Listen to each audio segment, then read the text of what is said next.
I'm having issues. It won't go. Oh, well, I'm not sure if we're live or not right now, guys, but we're not going live on Twitter, unfortunately. So we'll just jump into it. So I guess we're just going pure YouTube right now because X was, we'll call it today since it's not working. It doesn't want When it to doesn't work, it's have X. Thanks, exactly. Elon. Yeah, that's exactly what's happening. So yeah, it doesn't want to go live. So we're just doing it on YouTube, I guess. So we'll just jump into it. This is the ATB NFL live show, guys. Sorry that it's a weird intro. If you guys are watching on YouTube, then you'll be able to see it. Otherwise, I guess X just gets screwed today. I'll try to keep getting it to go up, but if not, we'll just do it on YouTube here. Um, so we're going to be talking about the only real big news that's going on in the NFL, unfortunately, other than draft stuff, which we might get into a little bit since Zach appears to have slept in today or something like that. If you guys watch the show normally, we're down a guy right now. But either way, we're going to talk about that, and we might do some draft stuff as well. We have the perfect person to talk to about this trade, of course, because we have our representing Bills fan here, Tony. I know right off the bat, I'll just talk about it for a second. I did not expect this move to happen during the offseason because there's the dead cap situation with his contract and just the fact that the Bills, despite losing some pieces, in the offseason, especially some veteran pieces that have been kind of the hallmark of their team for the last 5-6 years, especially, are gone. I still expected them to try to make a run. Obviously, I thought they're going to still try to make it, and they obviously still will. But I thought Diggs would be a part of that because even with some of the reported issues and stuff that's happened, like he was still very important to this team. So to see him get traded was definitely a bit of a surprise. So I'll throw it over to you. What do you think about the trade itself? Yeah, I could probably do like an hour solo pod talking about all of my thoughts on it, but trying to simmer that down into a true take. I was also shocked. Yeah. I think throughout the offseason, I've told people because like the rumors are always swirling. It's Stefon Mm-hmm. Diggs. The rumors are always going to swirl. They have for the Yeah. past honestly like 2-3 years. So he got 1 year without rumors, and then the rumors started swirling again. Yeah. Pretty Um, much. I would have told, and I did tell everybody, less than a 1% chance he gets traded this offseason due to what you listed, right? Like Right. the accelerating $31 million of dead cap. Granted, his cap hit, if he was on the roster, was going to be $28 million, but he would have been on the roster. Right. So with all of that, and I bought into what the front office, what Josh Allen, and what Diggs every now and then was saying that, like, yeah, there's probably some shit going on behind the scenes, but nothing they can't put behind him when it comes time to Right. play football. Now, what has been revealed because of this trade, like, granted, like, the stories haven't come out about what caused this separation. No, I still don't know what's going on behind the scenes. Probably never will. But what this has revealed is that the team very clearly felt that even in this retooling year, like they're still going to go for the Super Bowl this year. Like, don't get me wrong. Like, I think Right, they're of favorites to win course. their division. They're Yeah. probably going to win 10, 11 games. They're probably going to win a playoff game and lose to the Chiefs in the divisional round like they do every year. But Yeah, right. what this tells me is that they reached a point where it was no longer worth having him on the roster. Like, it was value add to get him off, and Yeah. what that reveals about that relationship is I think really important. Yeah. And the idea that if you are going to move on from Stefon Diggs, so like I would have told you it's more likely that he plays out his 4-year contract than it is that he leaves the team. Now, Yeah. obviously, we're in the world where he leaves the team. So if you're in that reality where Stefon Diggs isn't part of your long-term plans, he's not going to be part of this retooling. He's going to be part of the reset. Then strike while the iron's hot and while you can get value, because it's a future top 50 pick, very likely a future top 40 pick. This is the Minnesota Vikings 2025 second round pick. The Vikings are tied for third worst win total by all the sports books, 6.5 wins. So like very likely going to have a top 10 pick next year, and that is going to mean their second round pick is very likely going to be within the first 43 picks of Roughly, the draft, yeah. and so. That's a hyper valuable pick. Like It the is. receivers that get traded that are over 30 that have non-guaranteed money remaining on their deal. The Keenan Allens of the world. Granted, Amari Cooper, crazy different situation. Yeah, He was that was 27 at the time. Yeah. So maybe that's a bad one to invoke. But like the Julio Jones trade, like all of these trades, you don't get much. Like Keenan Allen went for a fourth. I think that is if we had kept him this year and tried to fight through another drama-filled season, try to push the chips in one last ride, and then decided to trade him next offseason, I think you're looking at a 5th or a 6th round pick. So to turn that into a top 50, potentially top 40 pick, I think is really valuable work. And like the sunk cost of the dead money we shouldn't over-index on that, because like I said, he was going to be a $27-28 million cap hit. If we moved off of him next offseason, it would have been a $22 million dead cap hit. So we eat it all right now. And yeah, that sucks. We open up 25-ish, what did I say, 22 Something million like dollars in cap space next year, increased flexibility. Like, all of that, it makes sense. If you were going to move on from him, now is the time to do it. Now is really the only time to do it. And so that all made sense to me. Before I get into like what I think the team's going to do to rebound for this and everything, I want to get your thoughts on direction you think the Bills are headed now that this has happened. I think, like you said, they clearly just didn't value his on-field play enough to continue to deal with whatever it was that was an issue behind the scenes, right? And, we'll probably never truly know all the details of whatever it was that was an issue, just because typically it doesn't happen. I know there's been some talk recently about, like, him having a problem with Josh Allen's work ethic, apparently, or something like I've that. heard that too. Which, yeah, like, I'm not going to speak on that because I don't know that about Allen, and with the way he improved in his career, I have a hard time thinking it's bad enough that Diggs would have an issue with it, but whatever.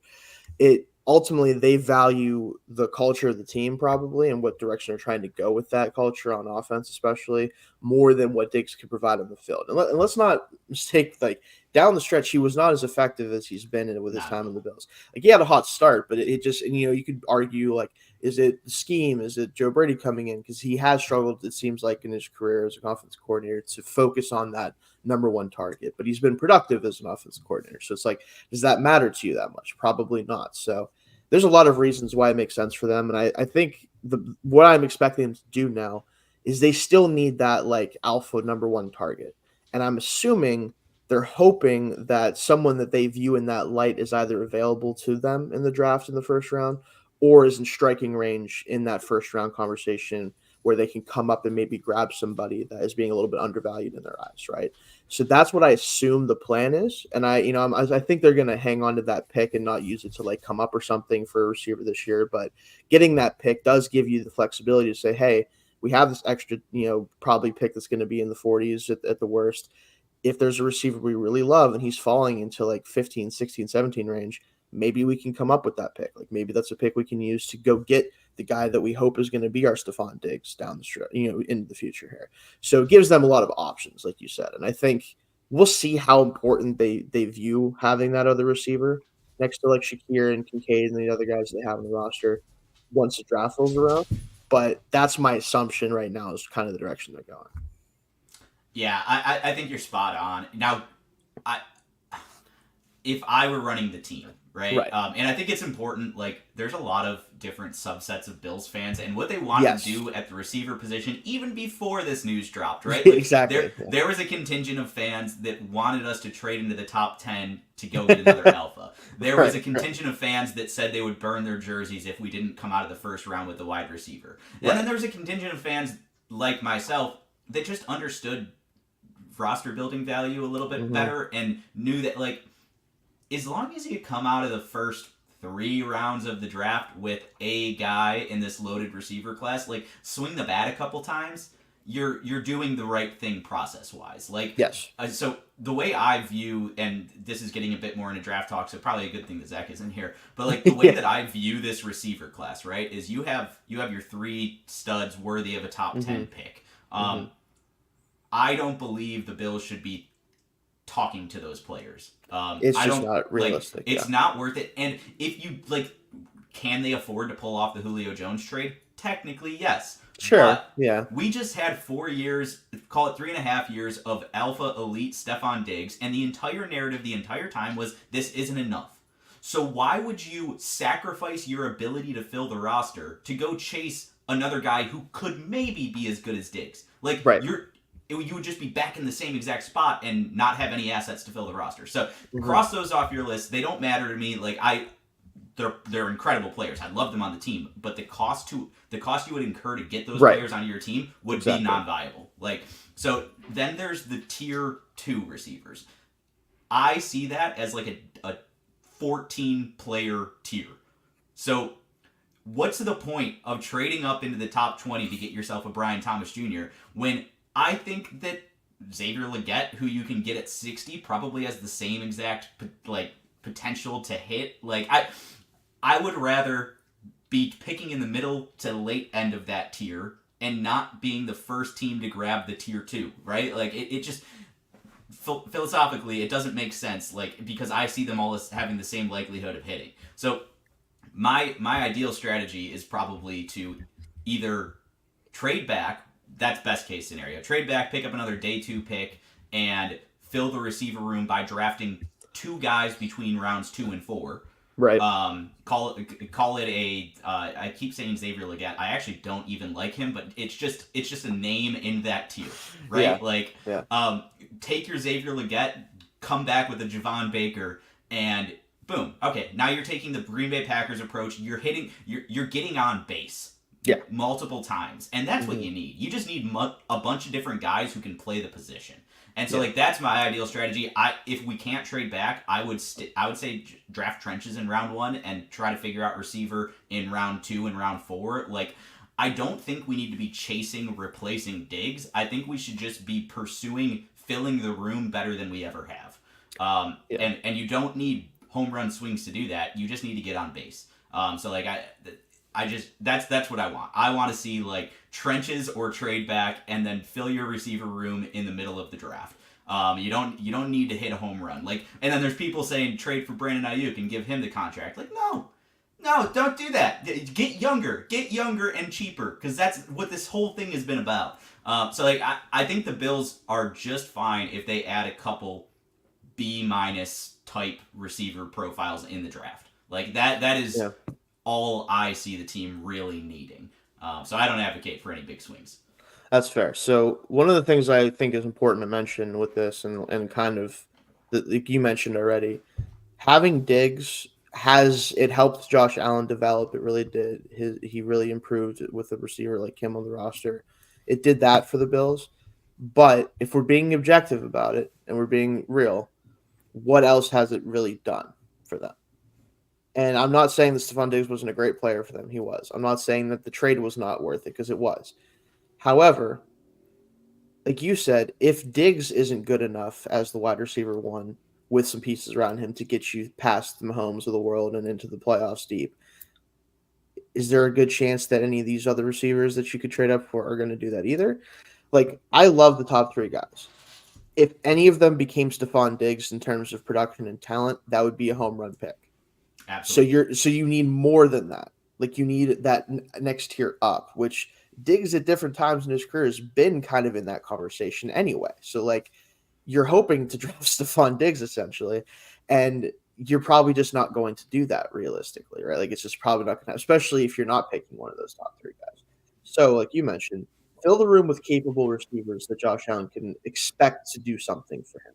Because when you have a quarterback of his caliber, there is an expectation, whether it's right or wrong, that he's going to be able to elevate the room.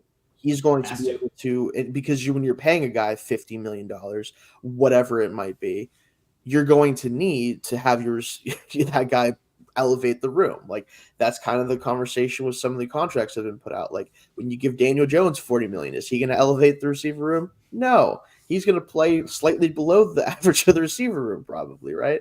So like it with this situation, I just feel like they have to attack other needs. They have to make the roster as strong as possible, not make the offensive roster, specifically in the receiver room, as strong as possible.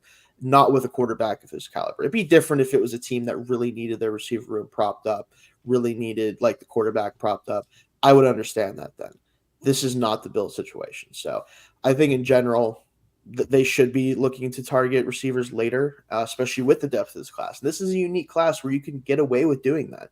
Like, there's guys that are going to go in the second round that would be first round receivers last year and the year before. Like, it's just a different type of receiver class. And like you said, Tony, even if you don't love all of them, there's plenty of options that you can go to, and you can expect them to be good players. At least you should expect that. So I think it's interesting that this happened, and I'm kind of excited to see what the Bills kind of do from here, because it felt like there was a ceiling on this team the last few years, and I was always worried, like, they could obviously make a run. They have all the talent, but it just never felt like it all lined up properly, whether it was injuries or Holmes just being himself and, whatever.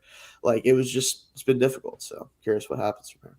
Yeah, and like especially last year, because Diggs was a shell of himself, and like a lot of people will blame that on Joe Brady. A lot of people there's a lot of different factors that make it that way, but like his target rate dropped from 31% to 27%. His production fell off a fucking cliff.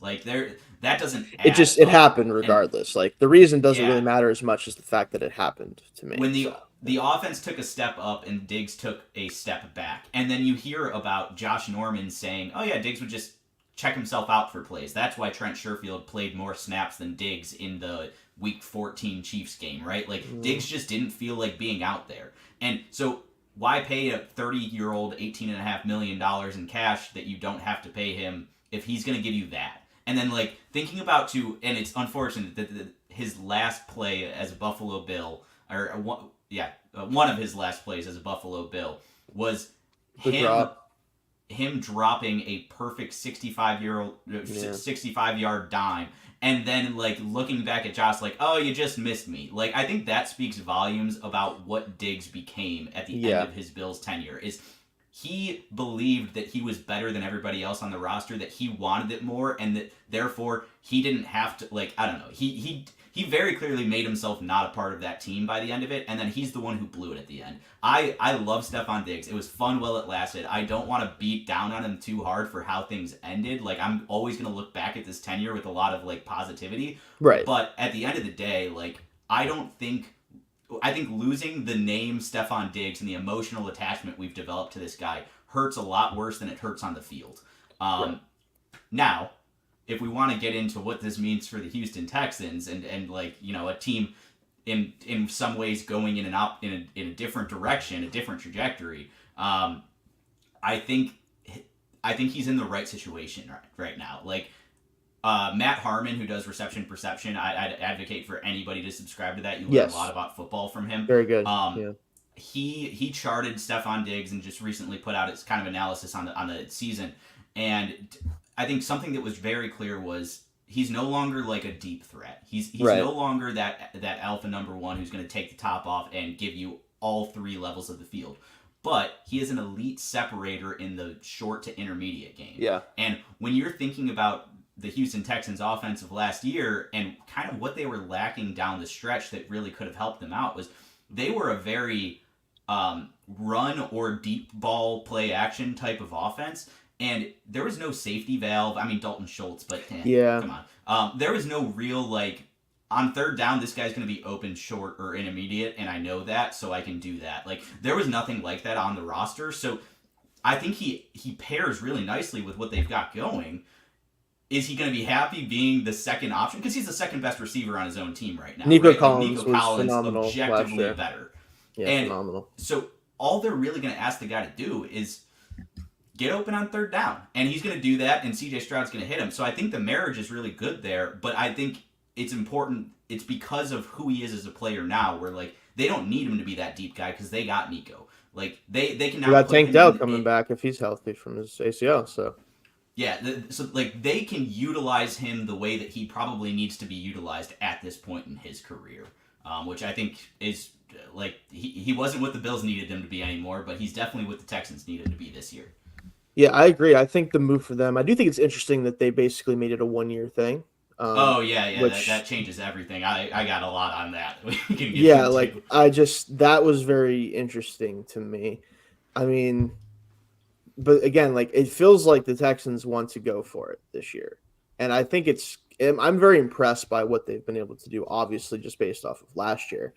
But if Stroud plays the way he did last year, which I expect him to do so, nothing is going to get worse for him, at least in terms of, like, the personnel. Like, the coordinator's still there. He's going to continue to grow as a player. Their defense has a ton of talent, and they're coached by a defensive coach, like, so that you could see that unit get better, obviously. They have a chance to compete with anybody, really, in my opinion. Like, you look at the way that their offense played down the stretch, and then once Stroud got back and against the Browns, which Now, the Browns were an interesting team just because it felt like they were a home merchant, kind of the same way the Cowboys were. But I still can't really figure that one out that much. But again, like they have all the talent necessary to make a run now, I think. Now, whether you can do that in year 2 of a quarterback contract with a second year head coach, like we'll see. But I guarantee you, like the other AFC teams are not going to overlook them this year. Like that certainly isn't happening. So they needed to go out and add a lot to this team because they knew they had a target on their backs now. That was the big thing. And you go and get Daniil Hunter, you get Stefon Diggs. It's pretty good. Like there's pretty good additions there whenever you factor everything in. So for me, like this makes much more sense. It makes much more sense for Stefon Diggs to be a Texan right now than it does a Bill. Like that's kind of the ultimate thing. And like, so I like it for both sides, but like you said, you can talk about a little bit the decision to essentially waive the last, 3 years of his contract, 2 years of his contract. Interesting to say the least, but go ahead with that. Yeah. So this is where it makes no sense to me that they did this because and granted, it was clearly defined before the trade happened. Yes. Right. Yeah. This wasn't something that happened after the. He has been pursuing a trade. These are like snippets that have come out. He has been pursuing a trade away from the Bills for about a month now, at the very least. And the team did give him permission to negotiate with any other team except for the Kansas City Chiefs, which I think is hilarious. And I'm happy about. Also fair. Yeah, fair, very fair. Granted, I think the Chiefs are a little bit smarter than doing that themselves, correct, right? Like, so. He clearly negotiated this, and props to Stefon Diggs and his team because they essentially turned a 4-year, $96 million contract into a 1-year, $48 million contract, and then get to hit the open market before he's really washed. Like, masterclass there. But the Texans gave up a potential top 40, top 50 future pick for 1 year. They increased his price tag. They made it fully guaranteed. And he's going to walk. They're not going to get a comp pick. If he plays better, they have to pay him more or again, let him walk. Like, it just doesn't add up in terms of the value. Like, the Bears traded a fourth for 1 year of Keenan Allen, who is a underneath only kind of threat at this point in his career. He's 1 year older than Stefon Diggs.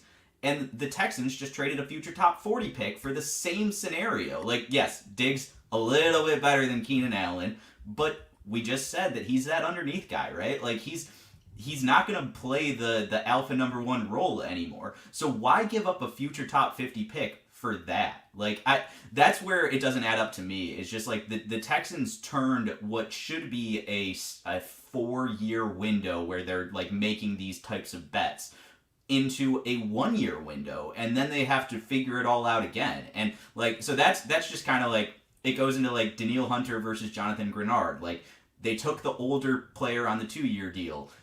When it comes to receiver, like I'm sure that they could have given up a similar price for T. Higgins and extended him. And so like they took the older player on a short-term deal. So like this is very clearly an intentional strategy to go all in for a year or two on CJ Stroud's rookie contract, blow it up and do it again, which interesting to see it play out. But at the end of the day, it just doesn't really calculate to me. Like I just don't understand why they would give up such a valuable pick for a clear 1-year rental on a guy who comes with some additional concerns. Like, I don't know. It seemed like a slam dunk when they first traded for him, and after that deal got made, it just feels a little weird. I definitely think it's weird, too, and that's why I'm like, I like the fit, but also what was the catalyst for this move? Was this intentional on their part? Was this something that Diggs was like, if you trade for me, you better do this type of thing? Like, what was the catalyst for it? I think if it was a Diggs-led thing, like, okay, I would have just not given up as much of a pick for him then, if this is what it was going to be. If it's their decision, then, like, okay, we'll see what happens this year, I guess. Like, this is a 1-year thing for him. I mean, maybe they do bring him back. Maybe they want to. Maybe they're betting on the fact that, like, because the cap keeps going up and the fact that the receiver market, like, there's so many, young players that are coming into that and getting paid. Like, maybe Diggs won't be viewed as valuably because he's an older player. Maybe he won't get as much on the open market as the rest of his contract would be. I don't know what their thought process is. It is a little weird, but I do think it's going to be fun this year. So I guess we'll kind of take it from there. Zach, you're joining us. Welcome, Yes. John. Hello. How are you? Okay? Is everything good? Yeah, I overslept. Yeah, that's what I thought. I had to wake up really early to finish an article this morning, and then I went back to sleep. That sucks. All right, we'll Been plug there. the article. What were you writing? Yeah, what'd you write? UFL baby, UFL. Oh man. man, no. What to watch? What to look for? It's week 2. The San Antonio Brahmas shocked the world. Might get their kicker sniped from them because he had a 64-yarder. Did he take back-to-back 64-yarders because he got iced on one of them or something? Yeah, he missed the first one though. Did he miss it? But yeah, he missed the first one and then made the second one. And is that destroying? Is that him? Yeah, he's on there. He's on. Yeah. So that I think that's him. That's the YouTube thing, the whole like NIL YouTube thing, like from back in the day. Yeah. Okay, I want to say a slight piece on this. That at the end of the day, when NIL came around and all this stuff came about, like players making money, that was the example, the shining example for me that made 0 sense and that should be allowed. This dude owns his own image and likeness. He is him. All he was doing was recording videos of himself and putting them on YouTube and trying to monetize said channel to make money. And the NCAA said, no, you're not allowed to do that. You can't make money. Yeah, that's all I ever wanted from this was for people to be able to do that. Yeah, I remember that situation. Which is insane because now it's turned into this, oh no, all the surrounding businesses in the local area can just like put their money into this fund and then funnel it to these players, which is not nearly what the whole fight was for or like at all what like the idea was. And it's just turned into something else that's so much different and so much crazier to where at the beginning of the day, it was literally like, yo, let this man have his YouTube channel. Like what's wrong with this? Let this man make money from his YouTube channel for kicking field goals. Yeah, he's the pioneer of the proper way to do NIL. He was, yeah. And I think that's something very interesting with I don't know if you guys saw this thing that Zach Edey was saying recently when he was interviewed. He's not allowed to make any money on NIL in the US. Why? Oh. Because he's Canadian and he's on a work visa. Oh. Damn. So the only way for him to make NIL money is now he can get jersey sales because they consider that passive. But like he has to do it in Canada or if Purdue is doing something else internationally, he's not allowed to do anything to make any sort of NIL money in the United States because he's on a working visa.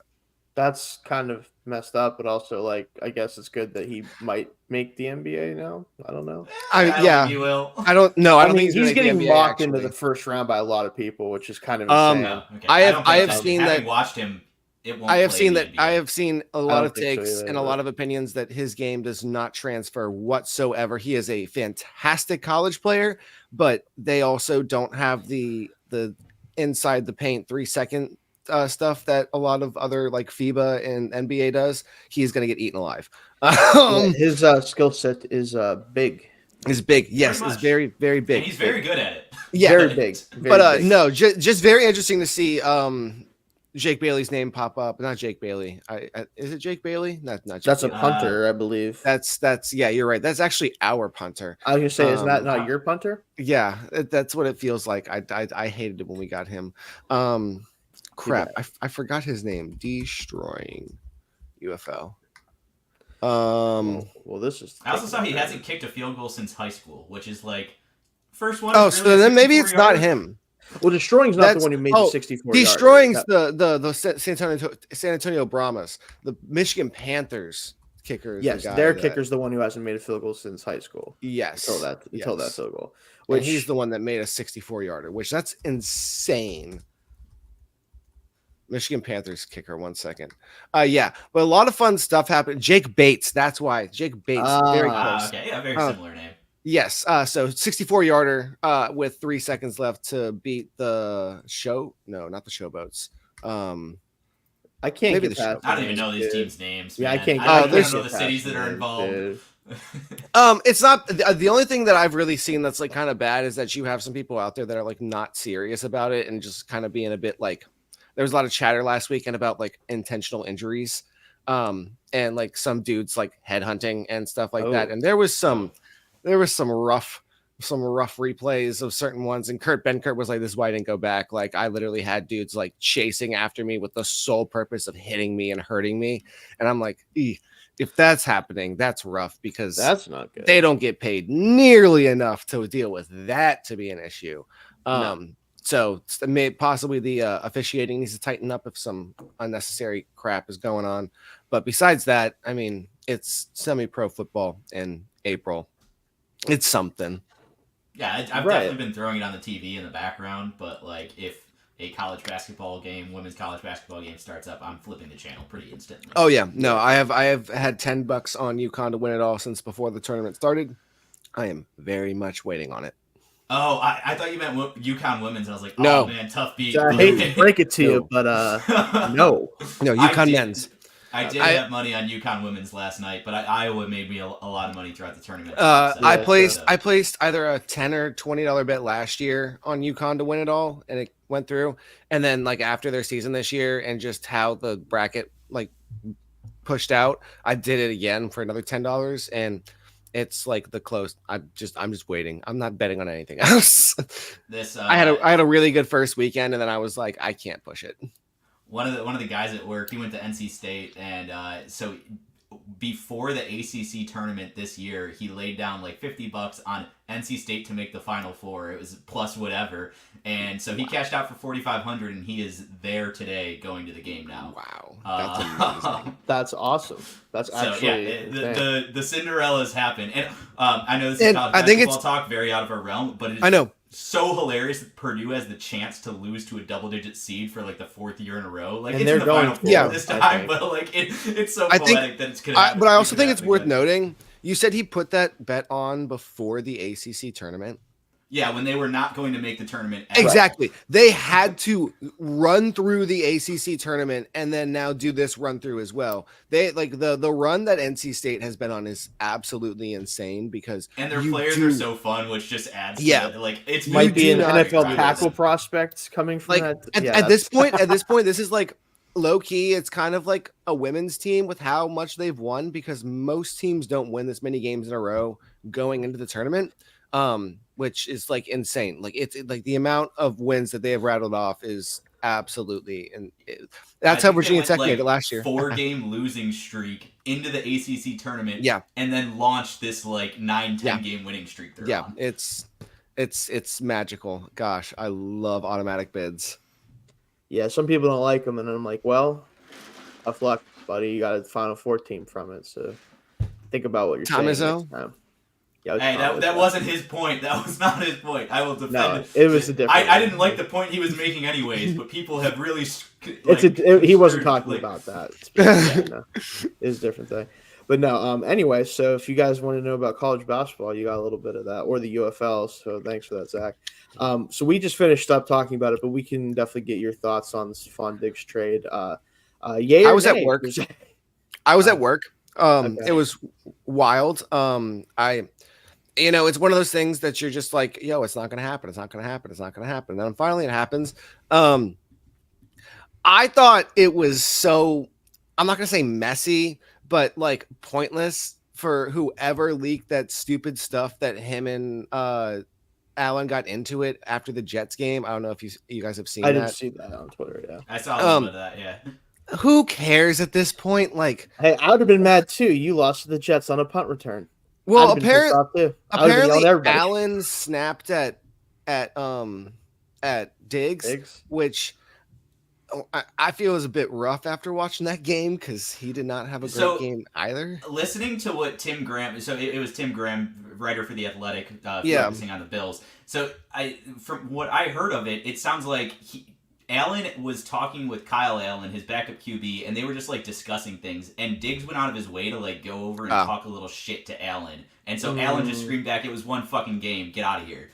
Okay. Fair.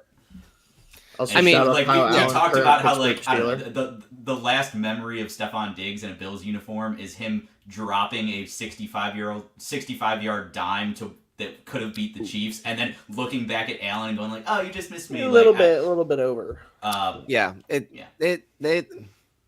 That relationship was messy by the end of things, apparently. Yeah. By the end of things, which is wild because like you have to give Stefon Diggs a bit of props for helping Josh Allen have one of the greatest like developmental QB things or like times that we have ever seen in the NFL. Like after being drafted, there was no way anybody was expecting Josh Allen to be this good. Like after season 1, it did not look nearly this good. Very And fun from the start, but fun, but there like it's the difference in accuracy and the passing that completely just flipped. And whether or not Stefon Diggs was part of that or a reason of that, we're not going to necessarily know. I think he definitely helped.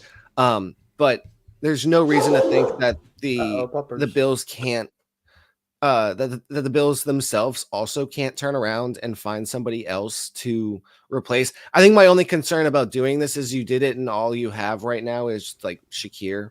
And like what are your plans coming like for the rest of the offseason? Like, are you going to bring in some veterans? Are you going to, because like cool, Khalil Shakir did fantastic last year, but I don't know if he's the guy ready to take the number 1 wide receiver role. Yeah, that is the right perspective on it in terms of like, yeah, I don't think it's that bad to get him off the roster, but what's behind him is kind of upsetting. But like in general, looking at the receiving or pass catching core right now as it is, Dalton Kincaid is probably your target number 1, and I mean he proved last year that he can be a tight end that you funnel your game through. Is Knox still there? Knox is still there. Okay. We changed his contract. He's hanging around. Lowered his money, but made this year and next year pretty much fully guaranteed to kind of keep him around. But then, around. So you've got Kincaid kind of as your number 1 target. You've got Shakir. You've got Curtis Samuel, who I mean, last time Curtis Samuel met up with Joe Brady, he went off for over 1,000 all-purpose yards. I will say, as a local Washington fan, Curtis Samuel is not bad. Yeah, needs to play the game. I'm excited to see what he does. And he's still young as hell. He's like 27, 28. Yeah. And then, so I think those 3 guys as pass catchers, and then plus what James Cook brings you in the passing game, like, it's already kind of just an average group. Yeah. Holistically. Shane and I got into this a little bit earlier, but like, I don't want to go replace Stefon Diggs. I don't need a number 1. We've kind of seen that having a number 1 and nothing else on the team doesn't move the needle. So I just want a few like solid nice guys. I want a few more Shakirs, just guys who can do the job sufficiently. And I want some dudes that do their job. Yeah, that's all I need. I don't need the alpha number 1. I just sprinkle a couple more guys into that room and like Green Bay Packers approach is my ideal approach to the pass catchers, right? Like I don't need the alpha. I just want a bunch of guys who can do the job. Speaking of wide receivers, I don't think we talked about this whatsoever in the chat at all. Do you think Rashee Rice gets suspended? Yeah. I don't understand enough about like when those suspensions come down. I think like probably, if I had to guess, right? Because it's because of the fleeing the scene thing. Okay. Yes. Okay. Yeah. Because like so he got pulled over for going really fast, but here's my thing. Suspended. People were comparing this to Henry Ruggs, and I was like, "Yo, these are completely different." He wasn't drunk. Just being an asshole. Same thing. Henry Ruggs was drunk and going like a billion miles an hour, a lot faster, like in the middle of the yes, Rashee Rice was speeding, but I don't think they were going nearly that fast. Rashee Rice was also on a highway. That's what I'm saying. Yeah. Ruggs was in the city. I'm not excusing it, but to compare the 2 instances is absolutely like ludicrous. It's not the same. Now like Rashee Rice could have killed somebody. It's kind of a miracle that nobody died, but it's nobody did to absorb all the factors. Yes, nobody did. There's a different level to what those. If anything, him and his friend probably received a lot more of the financial burden due to their cars getting totaled and them now probably being responsible for paying everything else in insurance. So, like, he is going to have to pay for his responsibility. And as we said, thankfully, nobody got seriously injured or died. People got hurt, but like, it's a car accident that's going to happen. But yeah, that was wild to just like kind of have all that like leaking and then like it like the slow information process. It seems like there probably will be something. I would say probably like 3 games. Maybe there's 3 games is right what I was thinking. Like maybe they give him 4, appeal down to 3 kind of thing. I I never understand the timing. Like, if does it hit this season? Does it hit the next season? Like, I don't know. That's always confused me a little bit. I guess it's going to depend on when the investigation is over, because that's when so that was the whole thing with Alvin Kamara. I was about to say the same it didn't hit that season because they did a insane job of pushing off the initial hearings, and pushing it back until after that next season to get everything settled, for them to then be like, all right, cool, New Orleans, this is the season where I'm not going to be, or this is when I'm not going to be here for the beginning. This is when you plan it. So it's after the investigation, or at least like most of the information gathering and all that is over. Because I think the NFL wants to see if they're indicted or not from a jury. Because like the whole Ezekiel Elliott thing, like, even though he didn't get indicted, it was all the multiple instances in a row for them. That's why they justified suspending him. So it is a little weird, but for the most part, it's after the investigation has suspended or is done. Gotcha. And just in general, don't drive so fast. Yeah, maybe don't do that. You don't need to do this. Stop putting people's lives at risk. Yes. You you have a very easy way of just like enjoying life and making a lot of money. Just don't do this dumb stuff. Go to a racetrack if you want to race. Yeah, seriously, you can afford to rent out a racetrack. We can literally just go to a racetrack. Like, I understand, like, some people they're like the adrenaline junkies, all that stuff. You have money, just go rent out a track and do whatever you want, because like they're literally designed to be able to do this. Like, that's what the point is. You know, like, even if it's just like a drag race track or whatever, like, just go do it. It's so much, like, you don't have to worry about risking, like, I don't know, your livelihood and other people's life. Like, it's whatever. But yeah, that's always been a thing for me. I hate it. But yeah, that's kind of the only things that's going on in the league right now. So Zach, I will say, Tony and I, until we found out that you like exist today, which is definitely good to see. We were going to do a mock draft in your absence, since you won't have to deal with it then. But we definitely don't have to do that since you're now joined on. The only other thing we were going to do is just like, if we have any kind of takes going into like before the draft and like what's going on right now, we're going to kind of shoot some off. I know Tony had one in particular he wanted to talk about, but do you want to feel so much better about yourself, Shane? I mean, always. I definitely could use that at any time. So I have this thread pulled up on Twitter. It's looking back from Bleacher Report Gridiron, looking back at star wide receiver trades. Okay. Guess who they have in there? Who basically was... Is it fucking Chase Claypool? Yes! Who was also traded for a second round pick. Thanks, Bears. Yes, is wild. They also have Deontay Johnson in there. I'm just laughing a little bit because I'm like, wow.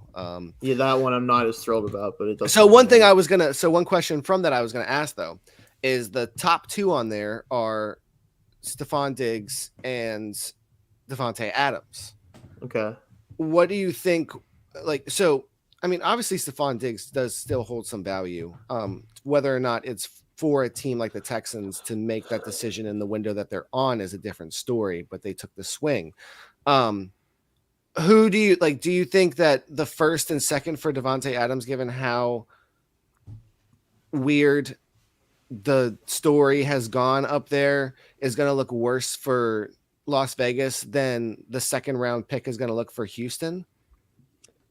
It's really hard to compare just because the league was in a different place when Davante Adams, like, think about the change in wide receiver valuation. Like, that offseason was the Davante Adams, Tyreek Hill are getting traded, Christian Kirk's getting $20+ million a year. Like, oh yeah, because looking at the Tyreek one, which is a little bit below, it's 1, 2, 3, 4, 5 picks. So yeah, exactly. So like the league was willing to swing for the fences on these proven wide receiver vets and be willing to give them the close to $30 million contracts.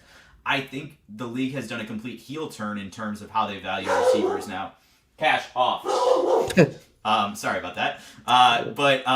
So like, I think getting a future top 50 pick, maybe even top 40 pick for Stefon Diggs in today's NFL is almost more impressive. It feels like the last time that it was really like a real like stab or like real like throw and like throw in the dark was when the Eagles traded for AJ Brown, because like that was on like season 2 of him, and they sent a first and third for him. Yeah, and like he was 24 at the time of that trade. Yeah. He got signed to a mega extension. Stefon Diggs is 30 going on 31, just had the worst season of his career, and is a known locker room issue. So like I understand, like there was no reality where the Bills are getting a first round pick. And I said it earlier before you joined, Zach, but like let's say we waited until next offseason. One, we'd still incur some dead cap. And two, you're probably looking at a fourth or a fifth as the best case scenario. Yeah. So like I now, what it means for the teams that traded for those players, the Raiders, as dumb as the move was, because they clearly weren't going to be a competitive team in the grand scheme of things, like I think they're getting more value out of the trade than the Texans get, because the Texans locked themselves into 1 year of this guy, like, and and essentially guaranteed that they won't be able to keep him on the roster past that.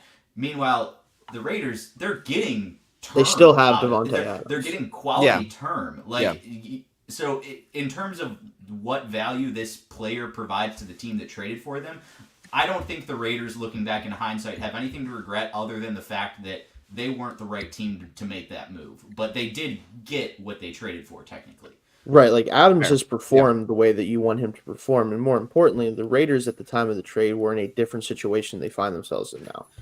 They were reuniting him with his college quarterback. They thought that was going to be what got Derek Carr back to the level player they wanted, right? Like that was the idea. I guess they did bring him back to Derek Carr. Yes, I forgot they that it was did. Derek Carr. So I like, got rid of him. Yes, because I thought this was on. You were talking about with Jimmy, and I was like, no, you're not going to sit here and convince me that you thought that the Jimmy Garoppolo experiment was going to go. No, trust me, I never was a believer in that.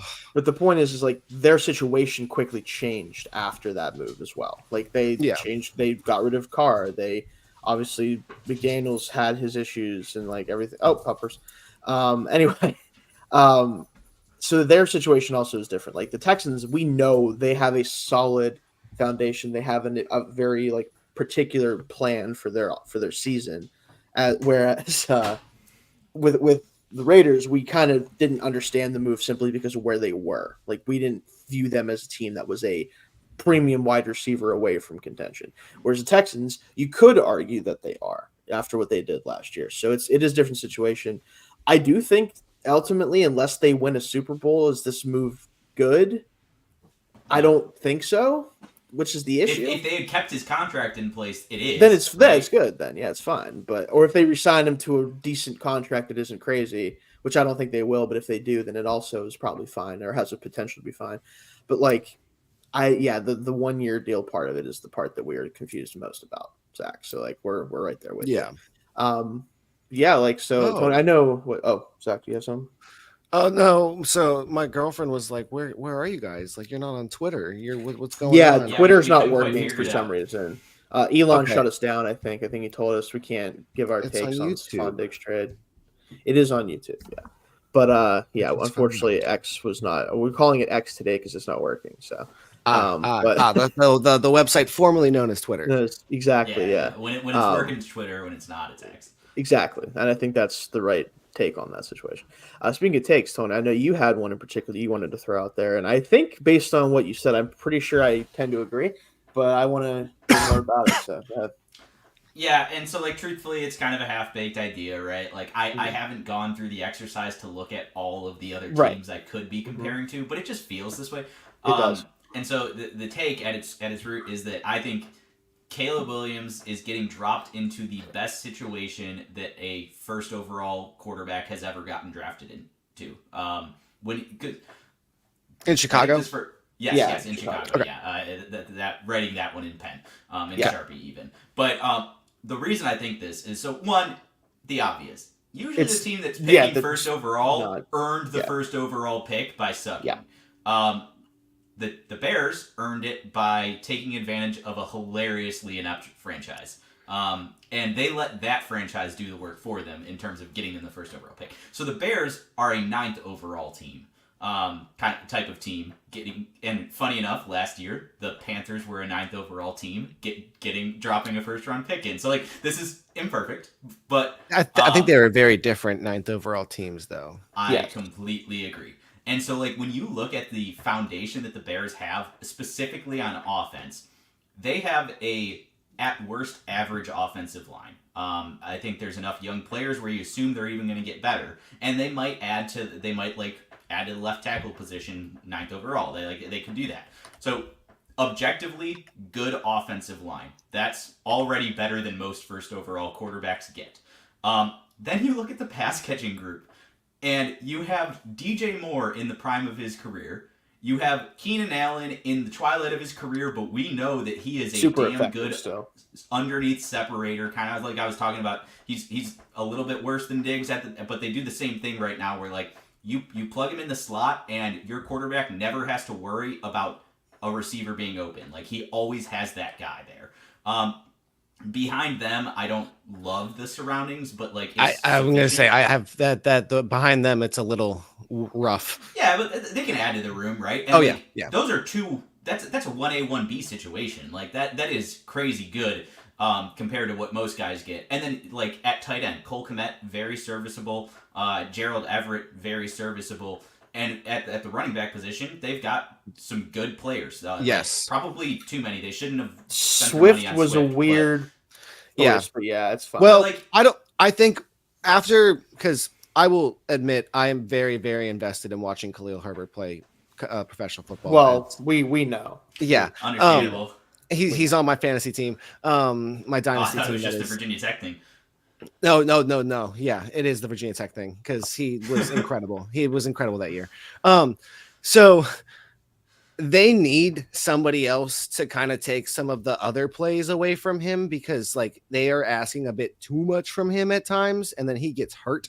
So I think I wanted that to be Roschon Johnson. Yeah, I like Roschon Johnson a lot for that. I know, but I think they were just like, hey, he's out there. We have the money. He didn't do too bad last year. Now, granted, I think that you can put just about anybody behind the Philadelphia Eagles offensive line, and they're probably going to look pretty damn good for that season. So, yeah, buyer beware. Yeah. No. So, like, I don't disagree with that, but just holistically looking at like what, and then also the offensive coordinator. I think Shane Waldron is good. Yeah. I think he is potentially better than we think of him. Just knowing like. I don't know, the oversight that Pete Carroll had and like what he kind of influenced the team. Like we still don't know how good Waldron can be, but we know that he at least passes the test. Yes. So like all of that for you're dropping in some consider generational, that word is overused, but like a true like top tier quarterback prospect, the kind of guy that would go first overall in basically any year that Andrew Luck or Trevor Lawrence isn't on the board. Dropping into a sufficient NFL offense, I don't know the last time a first overall pick quarterback had that luxury, right? Like usually they get dropped into a shitty offensive line, a coordinator who gets fired after year one, subpar pass catcher group, and they like have to trade a guy in, or they have to draft a guy high, Jamar Chase, normally it's to have a true NFL offense around a guy this early in his career. So that's where the take comes from. Is I just think like these guys usually don't get this. Usually it's much uglier.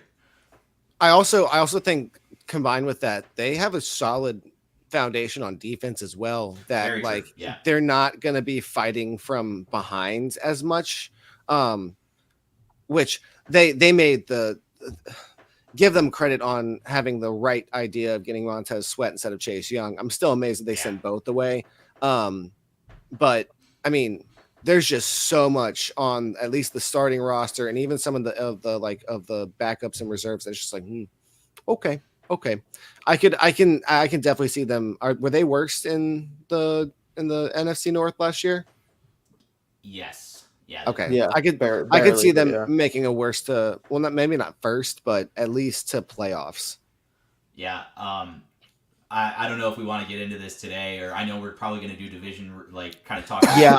Unfortunately I don't have much longer I can do today, but yeah. Oh yeah. No, you're good. Like we'll get deeper into the offseason, but I do think this is probably the most competitive division in football next year. And the Vikings, to my benefit, are probably the odd man out of that. But like it is cool to see competency out of all 4 teams in a division, and I think that's what we're seeing. Hey, the AFC North, man.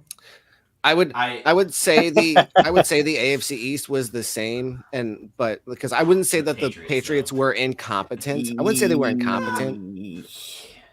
I would say the Jets were more very incompetent. Different places with. Oh yeah, no. So that's where I think those are 2 incompetent teams and 2 very competent teams. It was just also very low floors. If the Jets could get something together, I was saying before with Bill, the floor was always so high when Bill was there. It was not like they weren't ever going to get up. Right now, it's completely zeroed out. I have no idea what they're going to be. Yeah, who knows, man? I don't think they know either, honestly. But yeah. Whatever. Also, shout out to Marcus Mariota bringing 0 to the quarterback position.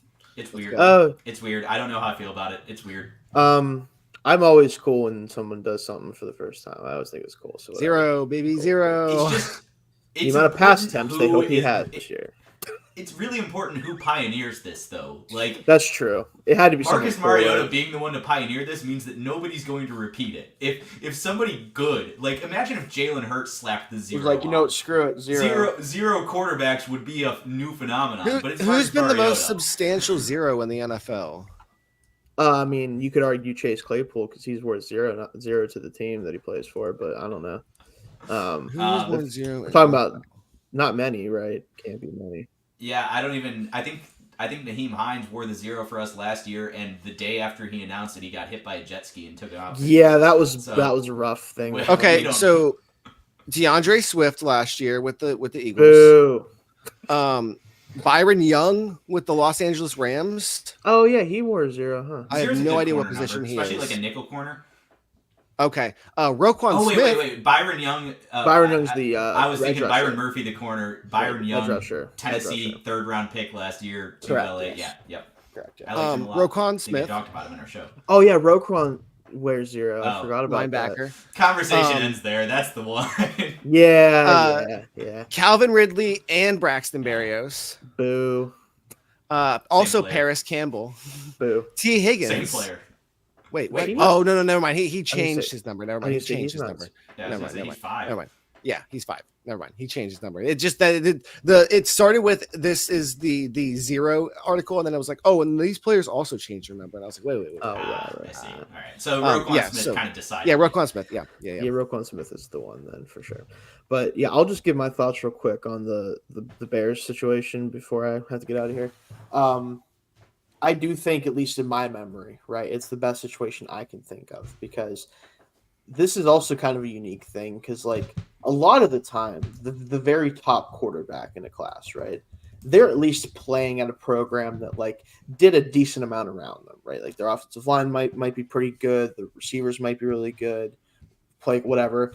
Williams isn't in that situation. His offensive line was tremendously bad this past year. Yeah. The receivers, while some of them are going to go to the NFL, none of them scream this guy got made by his receivers. He just didn't have the surrounding. Alex Grinch was his defensive coordinator. Exactly, which is an immediate 40-point hole every game. It felt like. For Colorado, almost came back on them. If you guys remember that game, that was really funny. Yeah.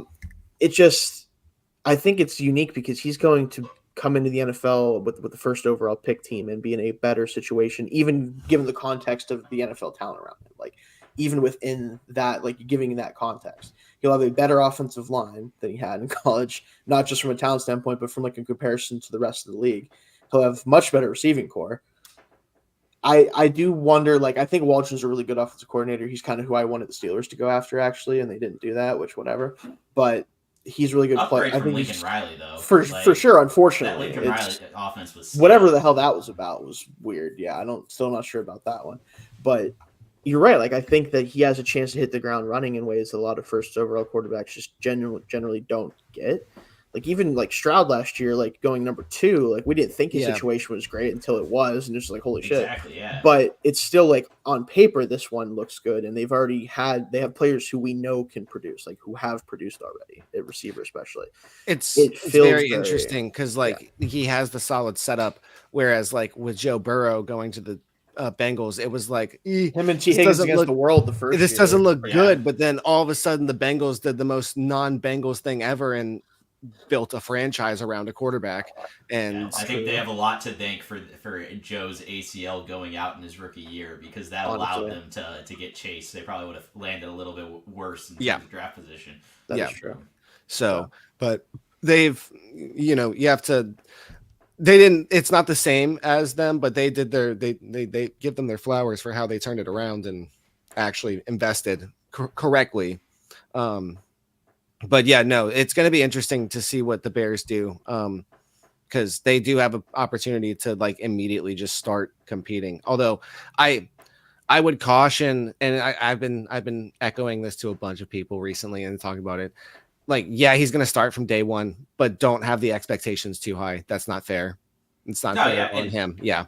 It's going to happen. And that's why it's going to happen. It's Chicago. The surroundings he does, right? Like, he at least has a chance. He doesn't have to be the superstar. He can just be a distributor and it'll work. He gets to be more, as we just said, he gets to be more CJ Stroud next year than he has to be Bryce Young. So you always want to be more, have to do more what Stroud did than what Young did. Yeah. Just go out. Did you guys see Ritter's comments about what happened last year? He was just saying he was playing not to mess up, and he's now realized. Well, he should have done that better then, Zach. Well, he did in fact mess up. Basically saying that when you play scared, it's going to end up worse for you. And he should have just gone out there and just been like, all right, what do I have to lose? Like, I have nothing to lose. I'm playing to prolong myself when I should be playing to take the position. That's true. However, if he would have went out there winging it, I feel like we may have seen the Jameis 30 interception season again, because he already put up enough interceptions without playing that way. Well, he would have gotten more than the 10 touchdowns or whatever. Yeah, whatever it was. Yeah, that's true. Although, granted, I was convinced that Atlanta wasn't going to ever let him pass. They were just like, "Hey, no, I know that your title says quarterback, but you are Mr. Handoff." That's what I hope Russell Wilson is this year, Mr. Handoff, instead of Mr. Unlimited or whatever the hell his name is. Was that his nickname? I forget. Yeah, Mr. Unlimited. You're 100% correct. You're 100% correct. Mr. Handoff Mr. this year, buddy. Yeah, Mr. Handoff, buddy. Learn toss sweep. The danger witch. Yeah. But no, that video is so, like, looking back at that subway ad is so strange. It's so weird. It's Russell Wilson, dude. What do you expect? I don't know. As a guy who shouldn't have let his personality show. Yeah, he should have just been. I don't think there's anything wrong with letting his personality show. He just doesn't need to be on camera all the time. Well, tell that to him. But that'll do it for us this week, guys. I got to run, unfortunately, but we will be back. Hopefully, we'll have to figure out a time next week. I will be out during the day, but I think I'll be back later in the day. So maybe we could try to sort something out. I work a good 6 a.m. to 2 p.m. shift. Right. So maybe we work something out that night, but if not, we'll be back when we can. And tune in I have tomorrow. Sunday off. Oh, cool. Yeah. But so tune in tomorrow. I will be doing the scouting podcast with the guys over there too. We'll be talking linebackers and talking about off-ball linebackers specifically. So it'll be fun. But tough year to be talking about that. Yeah. Well, we're going to talk about it. I'm probably going to do a mock 2 to make it more fun, but we'll see. Fill the time a little bit better. Yeah. But all right, that'll do it for us this week, guys. We'll see you